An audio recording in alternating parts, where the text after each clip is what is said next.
Bueno, muy bien. La primera pregunta que nos llega es la que dice lo siguiente. Em, Pablo estuvo preso por un periodo de 4 años. ¿Hay detalle de cómo vivió ese periodo?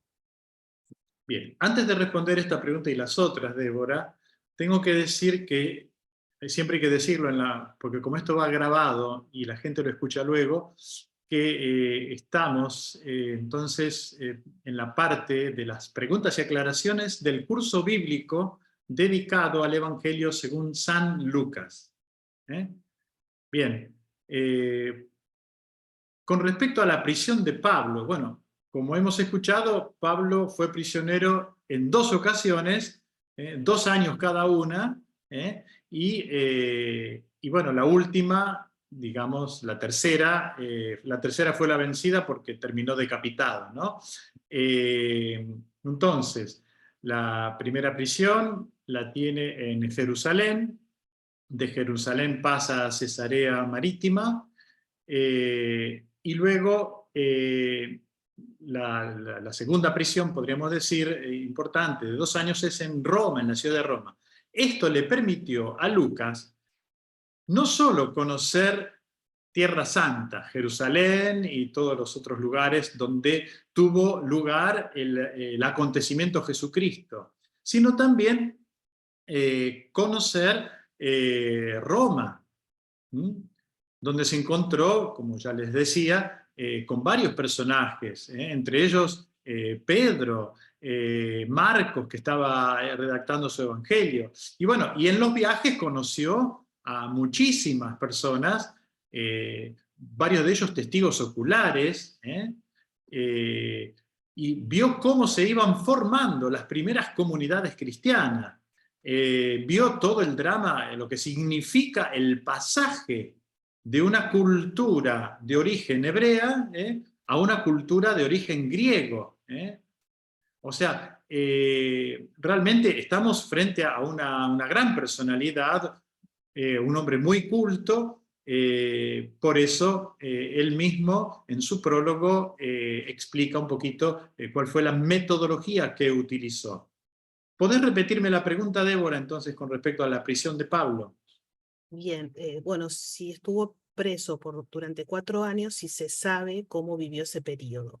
Bueno, era arresto domiciliario, estaba acompañado por un soldado, o a veces más, y Lucas tenía la posibilidad, como estaba libre, de ir de aquí para allá y de recorrer los lugares que ya les mencioné, ¿no?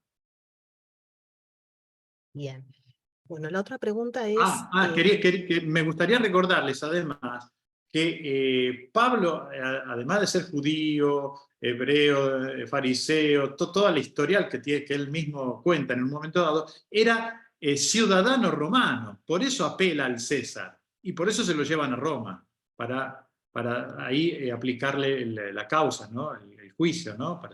O sea que no es que lo torturaron, no. Si bien Pablo vivió, él explica en un momento dado todas las dificultades que pasó, pero bueno, eso fue a raíz de los viajes y de los riesgos que se corrían en aquellos tiempos para pasar de un lugar a otro, pero no porque lo maltrataran los romanos. Eso tiene que quedar claro. bien. Bueno, la segunda pregunta es, si se sabe desde qué momento Lucas comienza a escribir el Evangelio. Bueno, podríamos decir que entre los años 70 y 80 de nuestra era, o sea, de la era cristiana, ¿no es cierto? Sí, sí. La redacción, sobre todo la redacción final, ¿no? De todo lo que él había recogido, ¿eh? Tanto de lo que él había escuchado como también de fragmentos que ya circulaban en las primeras comunidades cristianas. Fraile, describió en algún momento a Lucas como un escriba de la mansedumbre. ¿Qué es un escriba? Sí, bueno, esa es la expresión de Dante Alighieri, ¿no? scriba mansuetudinis Christi. Dante Alighieri es como una síntesis que hace y dice que fue en esa síntesis de quién fue Lucas para Dante Alighieri, fue el escriba de la mansedumbre de Cristo, ¿no? Nosotros sabemos que la palabra escriba, ¿no? Digamos, era, tiene dos sentidos. Uno, el sentido bíblico, que ustedes saben, ¿no? Entre los hebreos, el escriba era el doctor e intérprete de la ley, ¿no? En la antigüedad era el copista, el amanuense. Amanuense, ¿quién es? Es la persona que tiene por oficio escribir a mano, copiando o poniendo, pasando en limpio, escritos ajenos, o escribiendo lo que se le dicta. Podríamos decir escriba o escribiente, aquel que escribió sobre la mansedumbre de Cristo. Bien. Y también habló sobre el mundo helenístico. ¿Nos podría explicar un poquito de qué se trata eso? Sí, ¿Qué bueno. es el helenismo? Tuve varias afirmaciones al respecto, que Lucas tenía cultura helenista, que se había movido en el mundo helenístico. El helenismo como tal, bueno, la palabra helenismo fue acuñada en francés por primera vez, pero es de origen griego, helenismos, es decir, se refiere al uso de la lengua griega.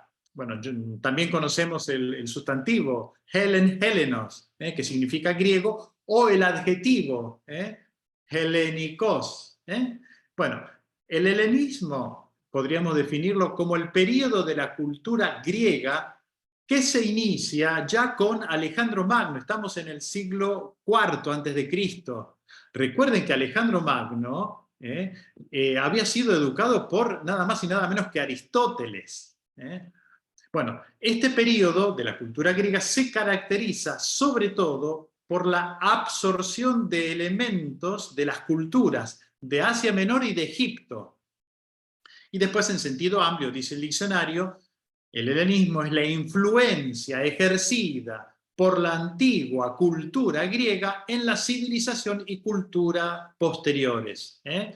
Quiere decir que si Lucas era un escritor helenista, significa que manejaba muy bien el griego y que conocía muy bien, o sea, que tenía una gran cultura propia de la época y una gran capacidad de comunicación y de lectura de los grandes escritos de esta cultura griega, ¿no? O sea, era un hombre preparado realmente para redactar un evangelio, un texto, digamos, desde el punto de vista literario de muy alto nivel. Bien. Otra pregunta es, si Lucas recopila información de los primeros cristianos, de Pablo y de documentos escritos que había en la época, ¿quién los escribió? O sea, ¿cuáles son las fuentes en las que él se basa? Bueno, él no lo dice explícitamente en el prólogo, ¿no? Vamos a leer, es muy importante este prólogo. Puesto que muchos, él no los identifica, muchos han intentado narrar ordenadamente las cosas que se han verificado entre nosotros. O sea, gente que ha experimentado, que ha conocido a Jesús, que lo ha oído, que lo ha escuchado, que lo ha tocado, digamos. Las cosas que se han verificado entre nosotros, tal como nos las han transmitido los que desde el principio fueron testigos oculares.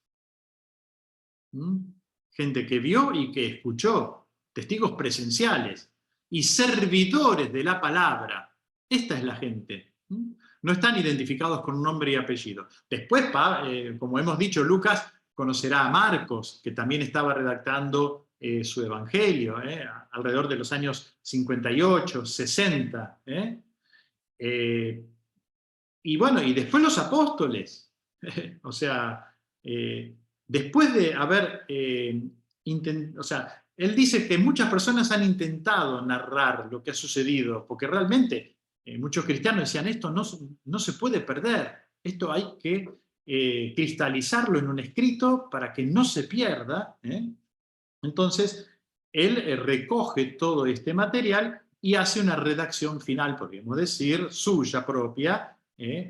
Por eso dice, he decidido yo también, después de haber investigado diligentemente todo desde los orígenes, ahí está, él se ha confrontado con Pablo, con Pedro, como diciendo, ¿es verdad esto que pasó? ¿Es verdad esto otro? Bueno, después de haber investigado, es muy importante ese prólogo, es muy importante. Entonces dice, a quien le dirige el Evangelio, acá dice ilustre Teófilo, ¿no? Dice, escribírtelo todo por su orden. ¿Para qué? Y acá es muy importante lo que dice el prólogo en el versículo 4, 1:4, Lucas 1:4. Para que conozcas la solidez de las enseñanzas que has recibido. Es decir, ya aquellos a quienes Lucas escribe ya han recibido la catequesis inicial, ya son cristianos bautizados, pero lo que Lucas se propone es para que conozcas la solidez de las enseñanzas que ha recibido. Por eso es tan actual Lucas, es para nosotros. ¿Para qué? Y para que conozcamos la solidez, la importancia, el fundamento que tiene, la catequesis que hemos recibido, los conocimientos cristianos que tenemos, ¿no? Por eso es importante estudiar este Evangelio. Bien. ¿Lograremos en todo este año hacerlo? Lo vamos a intentar. Vamos a intentar. Bien. Bueno, Martín, hay muchos que preguntan sobre la relación con la Virgen María y Lucas, ¿no? Si vivió con ella, si la conoció, si la conoció personalmente, si la retrató, cuando narra Bueno, el Evangelio de la infancia, ¿no? no tenemos ningún texto que lo diga explícitamente, pero es muy probable que haya conocido a la Santísima Virgen y a miembros de la familia. Es muy probable porque si nosotros leemos los 2 primeros capítulos de Lucas, el así llamado Evangelio de la Infancia, que lo van a tener que leer para el próximo encuentro, para el segundo encuentro, hay muchos datos que Lucas refiere y que solamente los puede referir si María se lo contó, o si alguno de los parientes o amigos de la familia le contaron. Si no, ¿cómo hace Lucas para escribir ciertas cosas? Y aquí aprovecho para enviarles un dato importante, unas 3 claves de lectura de toda la obra de Lucas, no solo del Evangelio, sino también de los Hechos de los Apóstoles, que como hemos dicho es el segundo volumen de su obra. Lucas escribe tanto el Evangelio como los Hechos de los Apóstoles. Una clave de lectura de su obra, en 2 volúmenes, es esta. La palabra, el espíritu y el testimonio. Piensen ustedes simplemente en el relato de la Anunciación que vamos a analizar el próximo encuentro, el próximo sábado, el cuarto sábado del mes de marzo. Marzo tiene 5 sábados, el cuarto sábado, porque el quinto es sábado Santo, entonces el cuarto sábado, yo les mandé las fechas, ya lo tienen todo, entonces vamos a ver el relato de la Anunciación, Bien. Ahí la clave de lectura. Fíjense, la palabra. El ángel del Señor se le aparece, Dios le dirige a través del ángel la palabra. En la figura del ángel le dirige su palabra. El Espíritu Santo vendrá sobre ti y el poder del Altísimo te... Está. Con la palabra, la acción del Espíritu. Después San Juan más tarde dirá, mis palabras son espíritu y vida. Entonces, el que acoge la palabra de Dios, con la palabra acoge al Espíritu Santo, porque son palabras divinamente inspiradas, palabra de Dios. Y aquel que escucha la palabra y con la palabra recibe al Espíritu, se convierte en testigo. De hecho, María va inmediatamente a visitar a su prima. Entonces, esta dinámica, esta clave de lectura la vamos a encontrar a lo largo del Evangelio y también en el libro de los Hechos de los Apóstoles. La palabra, el espíritu y el testimonio.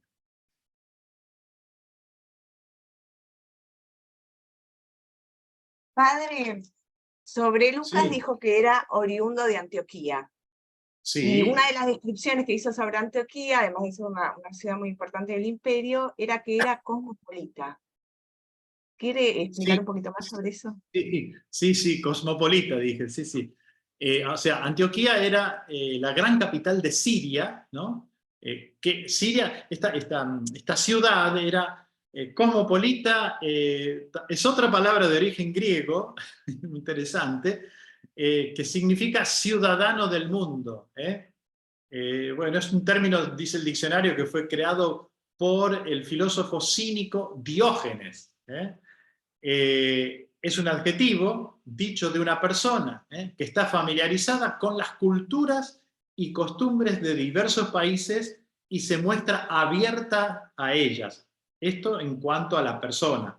Pero en cuanto a la ciudad, dicho de un lugar o de un ambiente donde confluyen personas de diversas naciones y costumbres. Bueno, yo les he dicho entonces que Lucas convive con todas estas personas en esta ciudad cosmopolita, abierta al mundo, con personas de distintas culturas, distintas lenguas, distintas religiones inclusive.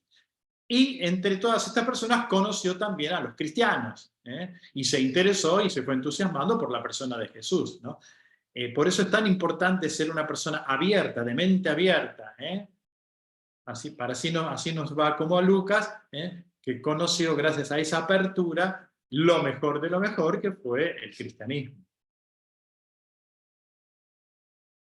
Bien, y con respecto a esto de que Lucas fue el compañero de viaje de Pablo, ¿hay algún dato cierto en la escritura, en los textos bíblicos que permita acreditarlo? Sí, a ver, Pablo en una de sus cartas habla del querido médico en Colosenses, a ver, ya lo busco, Colosenses capítulo 4, versículo 14, dice, al final, Pablo en esta carta a los colosenses los saluda y le dicen, les envían saludos Lucas, el querido médico, y Demas. Pues aquí hay una referencia a Lucas, el querido médico, que está acompañando a Pablo, y después con respecto al hecho que yo les decía que Lucas había acompañado a Pablo en sus viajes, si vamos al libro de los Hechos de los Apóstoles, a finales del capítulo 15 dice, Pablo recorrió Siria y Cilicia consolidando las iglesias, ¿no? Está hablando en tercera persona. Pablo recorrió Siria. Pero después, en el capítulo 16, a partir del versículo 11, dice así, pasa a la primera persona plural. Dice, nos embarcamos en Tróade y navegamos derechos a Samotracia. Al día siguiente fuimos a Neápolis. O sea, pasó a la primera persona plural, es decir, es un modo discreto, humilde de decir, yo también estaba allí. Fuimos, nos embarcamos. O sea que esto demuestra que se conocieron y que, bueno, y que trabajaron juntos y que es muy probable que Lucas, incluso como siendo médico, lo haya asistido desde el punto de vista de su salud, acompañando al apóstol, ¿no? Bien. Luego, ¿podría recordarnos por qué es tan importante el prólogo de Lucas? Bueno, algo ya les adelanté recién, respondiendo a la pregunta anterior. Otra palabra de origen griego, prólogo. Prólogos, es decir, lo que está antes de una expresión, de una palabra, es decir, es la introducción a su obra. Por eso es el prólogo. Son esos 4 versículos que hemos leído y que son muy importantes porque allí Lucas nos dice cuál es el método que utilizó, ¿no? Y las etapas, es interesante esto, las etapas podríamos decir, de composición, no solo de su evangelio, sino también de los otros evangelios. O sea que, bueno, lo contrario de prólogo es epílogo, ¿no? Es decir, epi, sobre, también es otra palabra de origen griego, sobre lo dicho, sobre el discurso dicho, es la conclusión, epílogo es la conclusión de un discurso. Pero acá estamos en el prólogo, estamos en la introducción metodológica, podríamos decir, que Lucas nos refiere al comenzar su evangelio. Esto es muy, muy importante. Las etapas de composición de los libros y los personajes de la época. Lucas contextualiza históricamente, incluso hasta, digamos, quién era el emperador, quiénes eran los gobernadores, quiénes eran las autoridades religiosas. Entonces, realmente está muy, muy bien fundamentado, incluso desde el punto de vista histórico, ¿no? Bien. Bueno, aquí reiteran esto de si podés ampliar un poco más el entorno sociopolítico y económico de Jerusalén en el momento en el que escribe el Evangelio Lucas. A ver, en realidad es muy probable que él no lo haya escrito en Jerusalén, sino en algunas de las ciudades del Asia Menor, no sabemos, porque ya estamos en los años 70, 80, hacia el final de la vida de este hombre, ¿no? Digamos que el Evangelio es fruto de su madurez, o sea que lo que él vive en Jerusalén es lo que refieren los Evangelios. No solo Lucas, también los otros evangelios, sobre la realidad histórica, política y social de Jerusalén. A ver, si quieren más datos, yo tengo preparado un PowerPoint, a ver si lo puedo ver acá, y les comparto pantalla. Sí, acá lo acabo de abrir, a ver, permítanme compartir pantalla. Acá está. En este PowerPoint yo recogí algunos elementos del contexto histórico en que fueron compuestos los evangelios, es decir, las fechas de los acontecimientos. A ver, acá les tengo que decir una cosa importante. Bueno, esto es de cultura, pero les viene bien, porque esto es un curso para gente que está estudiando. No es para, digamos, para principiantes. Ya es para gente como ustedes que, a ver si puedo correr esto. Me está molestando esta. A ver acá. Si lo puedo poner a un costado. Bueno, ustedes están viendo en pantalla algo, ¿no es cierto? Sí, el cuadro. El cuadro, bien. ¿Ustedes qué están viendo? Una Dos columna en la que columnas. dice acontecimientos y la segunda columna desde la fundación de Roma, dice. Sí. Hasta el siglo VI, es importante que sepan esto, hasta el siglo VI después de Cristo, las fechas se calculaban desde la fundación de Roma o desde el comienzo del reinado de Diocleciano. Esto es muy importante que lo sepan. Bien, vamos a la diapositiva siguiente. Entonces, apareció un tal Dionisio, ahí yo lo puse entre paréntesis al amigo, que en el siglo VI de nuestra era, era un monje de origen sirio.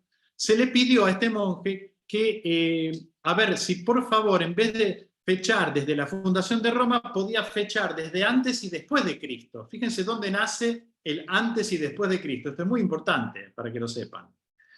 Y el hombre, por un error de cálculo, estableció que el nacimiento de Jesucristo fue el 25 de diciembre del año 753 de la fundación de Roma. De la fundación de Roma. Vamos a la siguiente diapositiva. Si en el 753 tenemos el nacimiento de Cristo, el cumpleaños de Jesús, el primer anito de Jesús, según Dionisio, fue en el 754, ¿no es cierto? Lo tienen ahí, en la segunda columna. 753 nacimiento, 754 primer cumpleaños. Por eso, en la tercera columna, el primero después de Cristo correspondería, según siempre Dionisio, al 754 de la fundación de Roma. Acá entra otro tema. no existía el cero para los historiadores. Para los matemáticos sí, pero para los historiadores no. El cero entrará más tarde. Por lo tanto, fíjense, ustedes mismos lo pueden verificar. Si el 754 es el primero después de Cristo y no existe el cero, pasamos del 1 al -1. Es decir, que el 753 sería el primero antes de Cristo. ¿Lo ven? Ahí tienen la nota abajo, el monje Dionisio, el pequeño, así llamado. Está mal el texto ahí, no es 325, en el 525 después de Cristo, o sea, siglo VI, les decía yo, por un error de cálculo computó el año 754 desde la fundación de Roma como el primero después de Cristo, lo dice el padre Poppi, que es otro gran biblista italiano. Bien, pasemos a la diapositiva siguiente. Se las voy a hacer más sencillo ahora. Ustedes tienen ahí que Mateo 2.1 nos dice que Jesús nació en Belén de Judea en tiempos del rey Herodes, ¿no es cierto? Bien, nosotros sabemos que Herodes murió, los historiadores nos lo dicen, murió, si calculamos desde la fundación de Roma, en el año 750. Si Jesús nació en Belén de Judea en tiempos del rey Herodes, quiere decir que nació cuando Herodes estaba vivo, es decir, antes del 750. Los estudiosos dicen que Jesús... Uy, ¿qué pasó? Dejé de compartir pantalla. No. No, te vemos la pantalla. ¿Me ven? ¿Pero ven el texto? Sí. Ah, bien. Volvemos al texto. Decía que si Jesús nació en tiempos del rey Herodes y Herodes murió en el 750 desde la fundación de Roma, ¿no? Que corresponde, como ustedes ven, al 4 a.C., Cristo nació antes de la muerte de Herodes. Es decir, en el 747, unos 3-4 años antes. Por lo tanto, Cristo nació en el 7 a.C. Esto es por el error de cálculo, Lo que pasa es que después nunca más se pudo volver a modificar esto, porque fue asumido por todo el mundo de Occidente, se asumió antes y después de Cristo con el cálculo que había hecho este monje Dionisio. Entonces, para ser precisos, pasamos a la siguiente diapositiva. El nacimiento de Jesús fue el 7 a.C., la muerte de Herodes el 4 a.C., por lo tanto, pues lo puse en rojo ahí, para que marque bien. Jesús no nació en el 753, AUC dice ahí,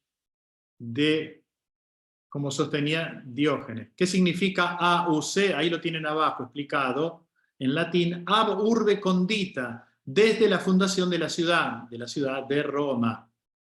O sea que ahí tienen las dos posibles fechas de datación. No les puse otros calendarios, como el calendario de Siria, para no complicarles.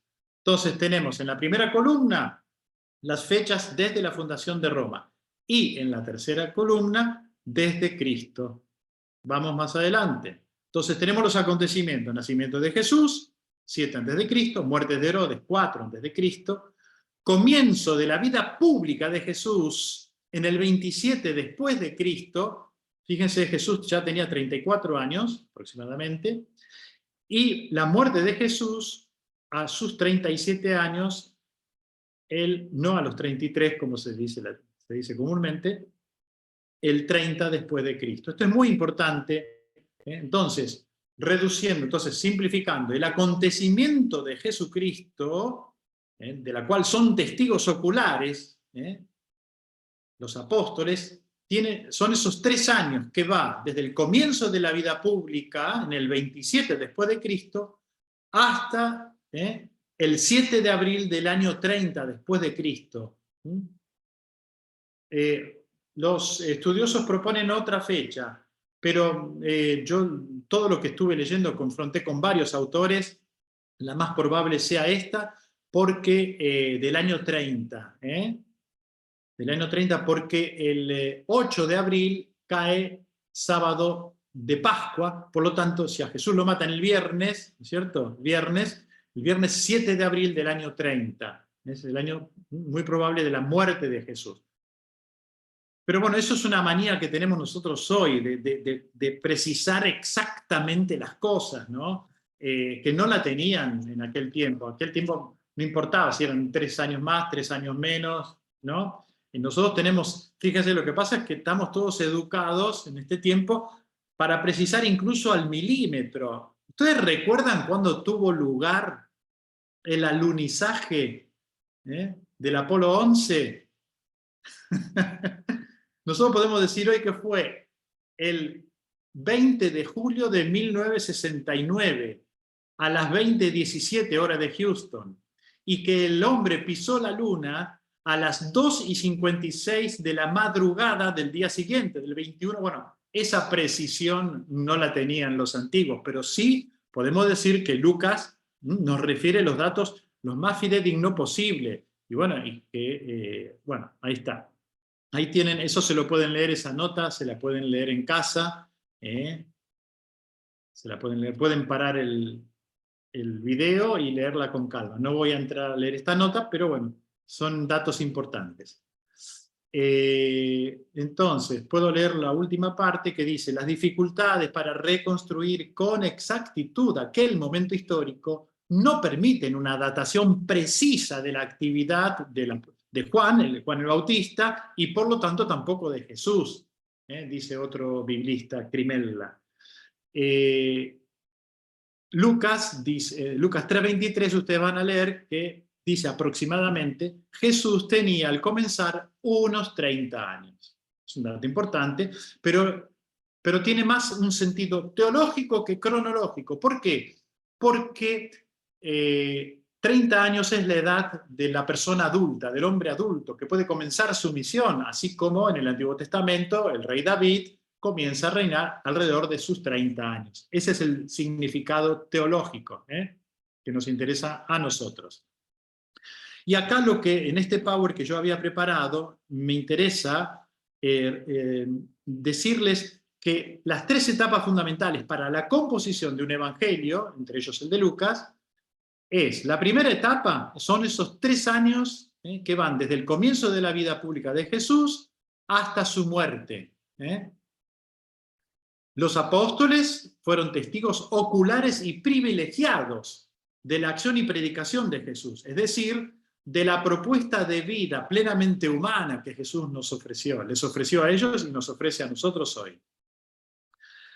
De hecho, en la primera carta de San Juan se nos dice que los apóstoles anuncian lo que hemos oído, lo que hemos visto con nuestros ojos. No son ideas, por más maravillosas que puedan ser las ideas. No, no.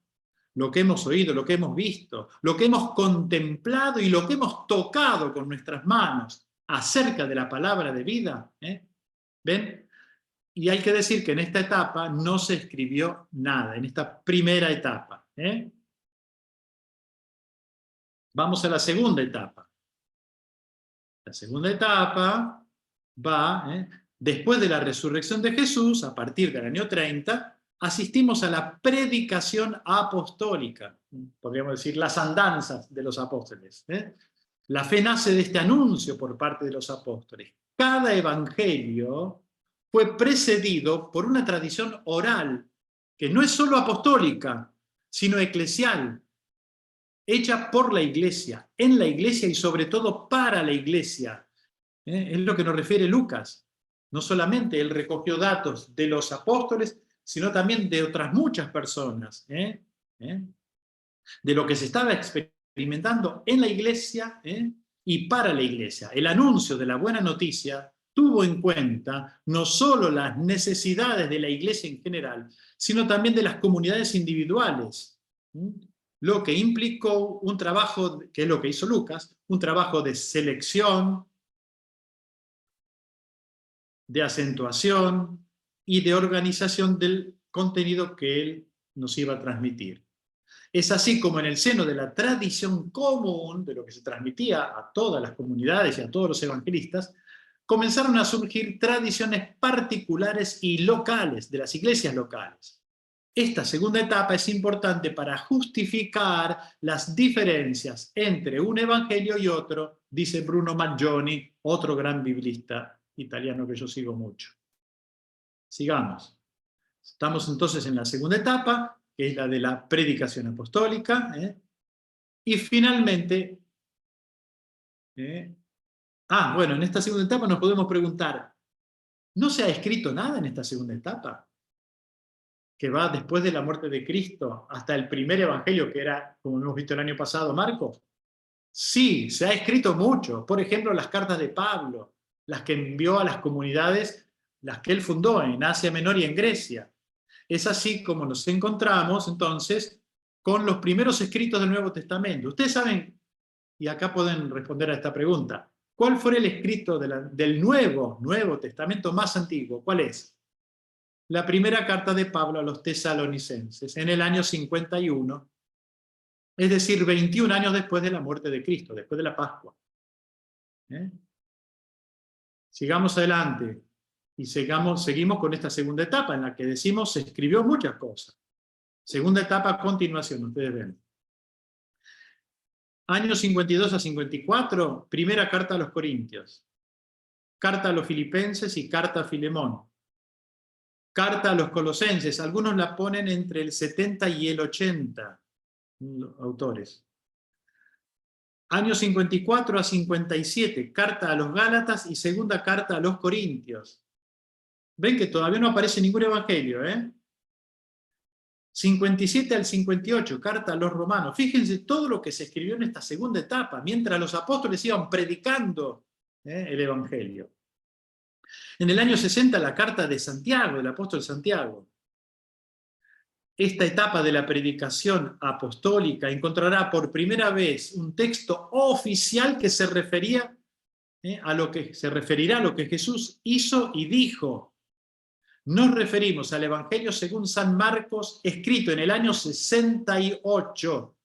Esto que le estoy diciendo es muy importante. Este PowerPoint que yo preparé me llevó muchos días prepararlo, les aseguro, pero vale la pena porque, fíjense ustedes, se están muriendo los apóstoles. O sea, por ejemplo, si viniera Pedro en este momento, a nosotros no nos interesa el Evangelio de Marcos. Si viniera, no, lo escuchamos directamente al apóstol. Pero si los apóstoles están muriendo, nos tiene que quedar algún texto oficial que nos diga, que nos refiera a lo que Jesús hizo y dijo. Esos son los evangelios, textos oficiales que nos refieren a la predicación apostólica. Y entonces ya entramos en la tercera etapa, que ustedes ven en pantalla ahora, la tercera etapa que comienza con, como decíamos, en el 68, fíjense, dijimos que Jesús murió en el 30, después de Cristo, ¿no? En el 30 de nuestra era, quiere decir 38 años después tenemos el primer evangelio, Marcos. Entre los años 70 y 90 se siguen escribiendo cartas, tenemos la segunda a los tesalonicenses, carta a los efesios, primera de Pedro, carta de Judas y carta a los hebreos, y entre el 80 y el 85, ya había comenzado en el 70 podríamos decir, pero entre el 80 y el 85 aparecen el Evangelio de Lucas primero, y los Hechos de los Apóstoles, y luego el Evangelio según Mateo. Sigamos adelante. Entre el 89 y el 96 el Apocalipsis, entre el 85 y el 100 el Evangelio según San Juan, en el 100 cartas a Timoteo y Tito, entre el 100 y el 110 las 3 cartas de Juan, y entre el 125 y 130 la segunda carta de Pedro. Les he presentado todos los escritos del Nuevo Testamento. Y todos están escritos en griego, es bueno que lo sepan. Entonces, en la tercera etapa, podemos decir, cada evangelio es obra de un evangelista concreto, muestra el respeto por la predicación que los precedió. No se remite exclusivamente, a ver, voy a leer esto, no se remite directa y exclusivamente a sus propios recuerdos personales, claro, sí, no solo sus recuerdos personales, sino lo que otros testigos oculares les han referido y lo que han encontrado escrito. El evangelista escribe en nombre de la comunidad. Pero este respeto a la tradición comunitaria no impide que cada evangelista prosiga también su propia labor teológico-redaccional personal. Cada evangelista desarrolla, contando la misma historia de Jesús, su teología personal. Y voy terminando, me queda un minuto. La última expresión. La diversidad de perspectivas entre un evangelio y otro no solo se revela en los relatos individuales de los episodios, sino en la estructura global de cada evangelista. Por eso nos interesa a nosotros entender bien cuál es, no solo los episodios, no, los simples, los individuales que escribió Lucas, muchos de ellos que también encontramos en Marcos y en Mateo, sino la estructura global, porque eso nos expresa cuál es la teología, el mensaje teológico y el mensaje, la palabra de Dios, porque de eso consiste, cuál es el mensaje que Lucas quiso transmitirnos, quiso transmitir a sus primeros destinatarios y a nosotros hoy para el consolidamiento de nuestra fe. Con esto terminamos la presentación de hoy. Seguramente quedaron varias preguntas que iremos respondiendo a lo largo del curso. Les mando un saludo grande, que el Señor los bendiga, los proteja. No se olviden de rezar por nosotros, un Ave María, simplemente, y nos vemos el 4º sábado del mes de marzo. Gracias, Martín. Hasta el mes que viene. Adiós. Adiós. Gracias a los colaboradoras, Carla, Verónica y Débora. Un abrazo. Estoy contenta porque me di cuenta que tengo 5 años menos, entonces, porque nací en el 75. En vez del 70, son 5 años. Deberíamos estar en el 2020. ¿Cortaste la grabación ya? No, no corté, no corté. Corto.